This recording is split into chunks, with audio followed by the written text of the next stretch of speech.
फ़ज़ाइल सदक़ात में हज़रत शेखुल हदीस मौलाना ज़करिया रहमतुल्लाह अलैह ने एक वाक़या लिखा। आपकी तवज्जो है? वाक़या लिखा। वो वाक़या ये है कि एक बुज़ुर्ग रात को ख्वाब देखते हैं, कब्रिस्तान में हैं,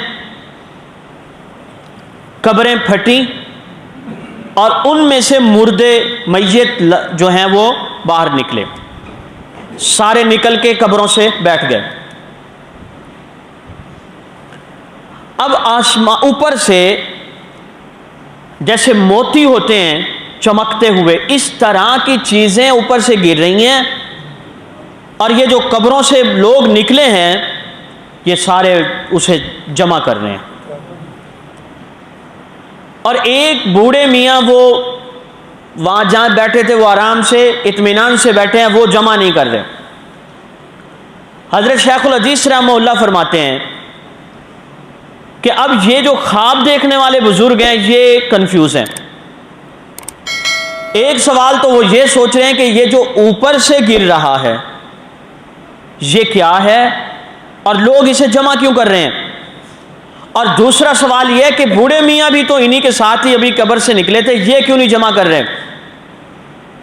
तो कहते हैं मैंने बूढ़े मियाँ से पूछा कि आप ये बताएं ये क्या चीज़ें हैं जो गिर रही हैं। बूढ़े मियाँ कहते हैं मरने के बाद जो लोग सवाब भेजते हैं, मुख्तलिफ चीज़ें, दुआएं, दुरूद शरीफ, सदकात, तो अल्लाह ताला उसको इन मोतियों की शक्ल में भेजते हैं, इसलिए जमा कर रहे हैं, ज़रूरत है। उन्होंने पूछा बूढ़े मियाँ आपको ज़रूरत नहीं? कहा जी मुझे ज़रूरत नहीं है। खुश नसीब है वो बंदा तो यहाँ से चला जाए और उसे इसाले सवाब की ज़रूरत ना हो, खुश नसीब है। पूछा बूढ़े मियाँ आपको क्यों ज़रूरत नहीं है? कहा मुझे इसलिए ज़रूरत नहीं है, मेरा एक बेटा है हाफिज़ कुरान, कहो ना सुभान अल्लाह। मेरा एक बेटा हाफिज़ कुरान है, मिठाई की उसकी दुकान है, वो वहाँ वर्क काम भी करता है और रोज़ाना काम करता रहता है, कुरान शरीफ पढ़ता रहता है, रोज़ाना एक कुरान करीम का सवाब मुझे भेजता है। जब जिस बंदे को रोज़ाना 30 पारों का सवाब मिल रहा हो उसको क्या परवाह। आंख खुल गई बूढ़े मियाँ की, जिसने ख्वाब देखा बुजुर्ग, उनकी आंख खुल गई। अब वो उन्होंने बताया ना कि फलां जगह पे फलां मिठाई की दुकान है, वहाँ मेरा बेटा बैठता है। अब वो ख्वाब तो रात वाला दिमाग में खलबली मचा रहा है ना। ये सुबह बेदार हुए, वहाँ चले गए, वहाँ देखा वाकई उस जगह पे मिठाई की दुकान है और वो बच्चा वो अपना काम भी कर रहे हैं, होंठ हिल रहे हैं। उनसे पूछा बेटा ये जो आपके होंठ हिल रहे हैं ये क्यों हिल रहे हैं? कहा जी कुरान शरीफ की तिलावत करता हूँ। बुजुर्गों ने पूछा आप कितने पारे पढ़ लेते हैं? फरमाया कि रोज़ाना एक कुरान करीम पढ़ लेता हूँ, पढ़ता भी हूँ और अपने वालिद मोहतरम को उसका सवाब भेज देता हूँ। अल्लाह ताला हमें भी ऐसी औलाद अता फरमाए कि जो मरने के बाद हमें सवाब भेजें। और एक कुरान शरीफ रोज़ाना, वो माजी के लोग कितने नेक थे, दीनदार थे, दुनिया की हिर्सो हवस नहीं थी। कहते हैं अरसा गुजरा, फिर ख्वाब देखा।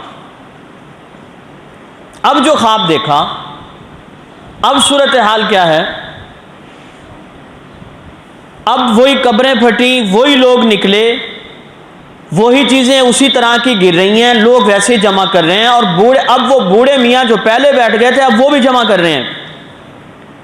मैंने बूढ़े मियाँ से पूछा कि बूढ़े मियाँ अब क्या हुआ, आपको तो ज़रूरत नहीं थी। तो थोड़े से गमज़दा हुए और कहने लगे कि मेरा बेटा जो हाफिज़ कुरान था और वो एक कुरान शरीफ का सवाब मुझे बख्शता था, वो भी दुनिया से रुखसत हो गया, इसलिए अब मुझे भी ज़रूरत है, लिहाजा मैं भी चुना करता हूँ।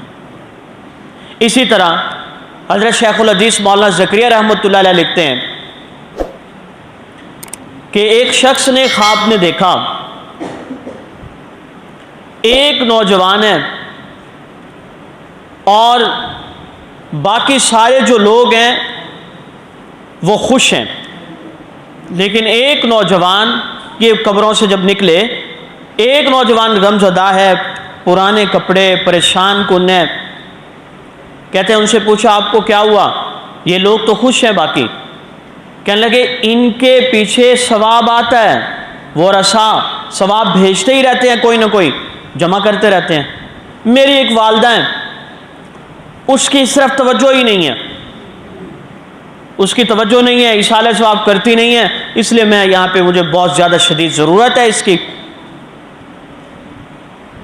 ख्वाब ख़त्म हुआ, सुबह बेदार हुए, घर ढूंढते हुए उस खातून के पास पहुँचे, उससे बताया कि भाई आपके साहबजादे का तो ये हाल है, आप उनके लिए कोई इशाले सवाब ही नहीं करती।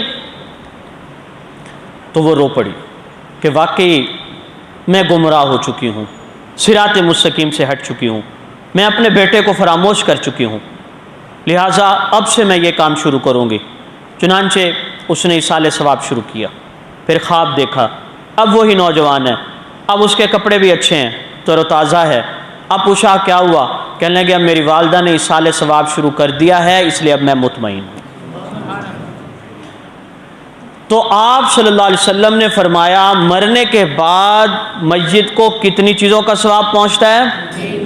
पहले नंबर पर, बोलो ना, देख लें फिर आप याद नहीं करते। पहले नंबर पर, और दूसरा दीनी तालीम, तीसरे नंबर पर नेक औलाद भी सदका जारिया है।